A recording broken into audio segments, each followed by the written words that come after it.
국민 여러분, 안녕하십니까? 여기는 대한민국 대표 정치 전문 플랫폼 한국정치TV입니다. 더불어민주당은 5월 1일 밤에 최상목 경제부총리 겸 기획재정부 장관의 탄핵소추안을 국회 본회의에 상정해 표결에 붙였습니다. 그러나 탄핵소추안 상정 직후 최상목 부총리가 사의를 표명하고 한덕수 대통령 권한대행 국무총리가 이 사표를 수리하면서 민주당의 탄핵소추안 투표는 성립되지 못했습니다.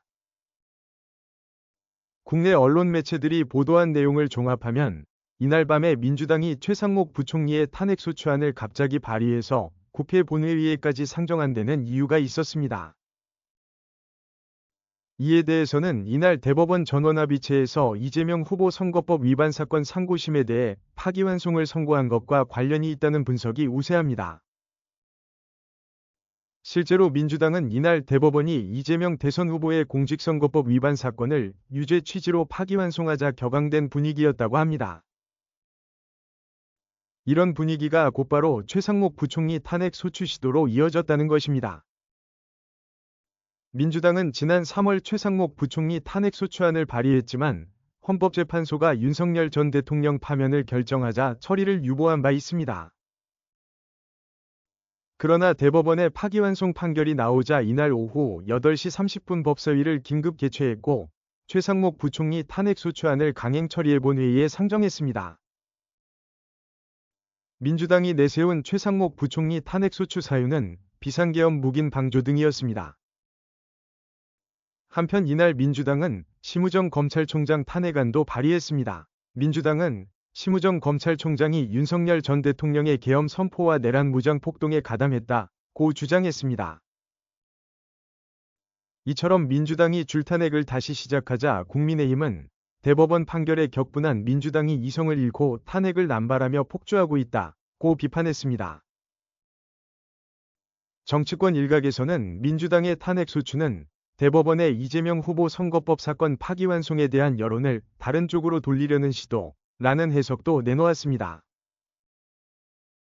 그러자 최상목 부총리가 탄핵소추안의 표결에 앞서 국회 본회의장을 떠난 데 이어 한덕수 권한대행에게 사표를 제출했습니다. 곧이어 한덕수 권한대행은 최상목 부총리가 제출한 사표를 처리하고 그 사실을 국회에 통보했습니다. 이와 같이 민주당의 보복성 탄핵 시도에 반발해 최상목 부총리가 사퇴함으로써 대통령 권한대행은 이주호 사회부총리 겸 교육부 장관이 맡게 됐습니다. 이에 앞서 이날 오후에 사퇴 의사를 밝힌 한덕수 권한대행은 이주호 사회부총리에게 전화를 걸었습니다.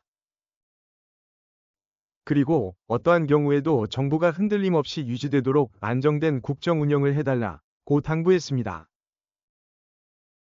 그러나 정치권에서는 6.3 대선까지 앞으로 한 달여 동안 국정 운영에 차질이 빚어질 것이라는 우려가 터져나오고 있습니다. 또한 그동안 경제사령탑인 최상목 부총리가 미국과의 통상 협상을 총괄해왔던 만큼 공백이 불가피하다는 전망도 나오고 있습니다.